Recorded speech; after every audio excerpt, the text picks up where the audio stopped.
Welcome to Pat Moriarty Surf. I'm here to spread some stoke and prove that with a little bit of training and a little bit of adventure, anyone can go from a kook to chasing some of the best waves on planet Earth. I'm here to provide you with educational, entertaining, and relatable surf content. Subscribe, follow my progress, and support the dream. Alright, what's up guys? We are going to be talking about board selection today. I've been spending the past week putting together boards for surf camp, and I've been getting a lot of comments recently on which boards I use in certain waves and the kind of boards I've done in each part of my progression. So I'll give you guys a little insight into how you should think about choosing your board. Okay, to get started, we're going to do there's the first ever beginner board that everyone learns on, and that is the Big Foamie. So it's going to look something like this. It's going to be 7'6", 8 foot, tons of volume, tons of width here, and you're going to have a thruster setup, just your traditional surf setup there.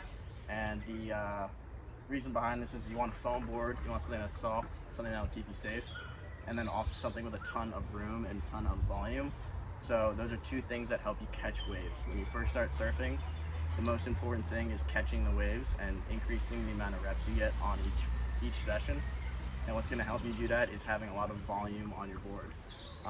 Additionally, the length here is going to help you with things don't have to be as exact when your feet land.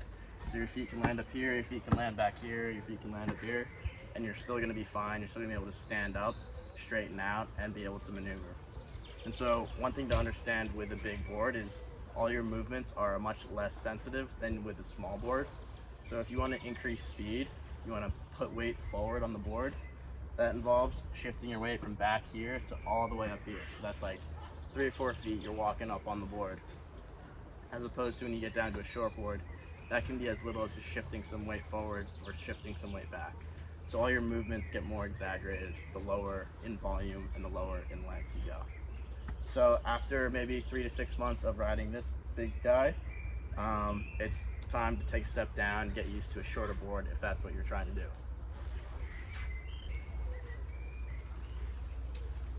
A mid-length foamy. So these are really nice mid-length foamies we have here. This is Oleon. This is the brand. I'm not sponsored or anything by them, but really nice soft tops, and they have these like performance sort of underneath. So this gives like sort of the feel of a fiberglass while still having a soft top. And this is about 7 feet, maybe a little bit bigger. And all it does is be a little bit tougher to catch waves with, but it's a nice little gateway to a shortboard. And I remember I rode like this size board, different brand, but this size board for about a year. It's a really good length to be able to still consistently catch waves, but you still have the added protection with a little bit of length and a little bit of width.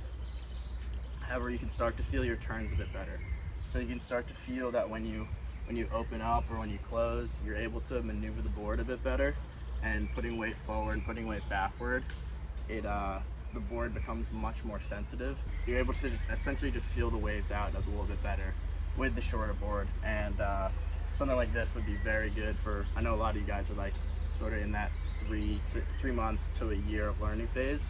I would say definitely buy one of these guys, a similar make and model, and you'd be super sorted. Okay, next step.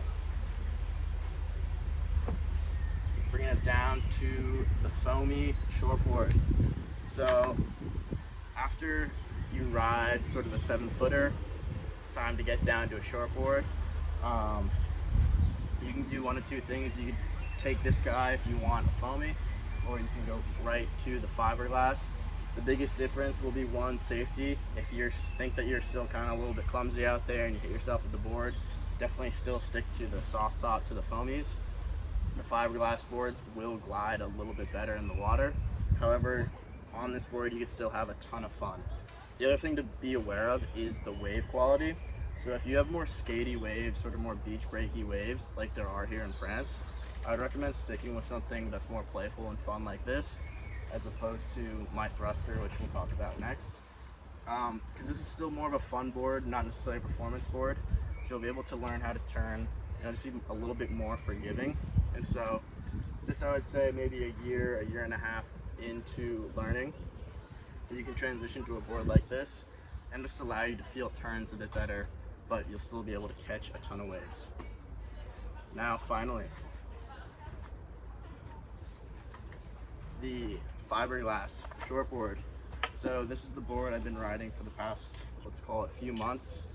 My other boards that I took to Indonesia were a bit bigger just because I was chasing some bigger waves, so I wanted to have a bit more volume. But something I noticed when I was in Indo is the waves were honestly so perfect and glassy that you didn't really need a ton of volume or length to get onto them. So on the days that were really glassy, I preferred having a shorter board with some volume. So this is 5'10", 29 liters. So for something that short, it actually has a good amount of liters. So that helped me be able to paddle into waves while it was also very responsive. So I could take a steep drop in and then be able to make it out with this board. That was something that I really liked about it. Some of my other Indo clips, I was riding like a 6'2", 32 liters, and just had a little too much volume for me. It wasn't quite as responsive as I liked. And yeah, I settled on this size and it's been treating me quite well. So I'd say, yeah, the time to get to a board like this would be about 2-ish years into surfing consistently. But honestly, the thing to really understand is you want to be catching waves consistently, and you want the board that will allow you to do that. So if you can catch waves consistently on a board like this earlier, then that's great. You can go right for the short board and you have no problem catching waves. Yeah, your form is going to be a bit off, but those things will start to correct automatically as you spend more time in the water. A lot of people think you need to be on a longboard to sort of get your technique sorted, and I would argue that that's not the case. I think our bodies will adapt to whatever board we choose, and the reason for, you know, a lack in technique, you could say, would be just a lack of experience in the water, not necessarily you're on the wrong board. So what you want to think about for surf progression and choosing the right board, as I said before, is you want to increase the amount of reps, the amount of time on the wave you get. So if having a bigger board with more volume increases the amount of waves you get and the amount of time you spend up, then you should choose that board and you'll improve your surfing quicker. However, if you're eager to transition to a short board and you have good paddle fitness and you can catch waves on a shorter board, which is far more difficult, but it won't make any difference. Like when I go out, I'm going to catch as many waves on this guy as I would an 8-footer. Then I would say go for it. Transition to the short board. Yeah, your body will adapt and you'll be able to catch some really epic waves and push yourself with the short board. There you go. All right, thank you for coming to my board selection TED Talk. Let me know in the comments anything I missed, any input you have, but I hope this was helpful, and yeah, thanks for tuning in.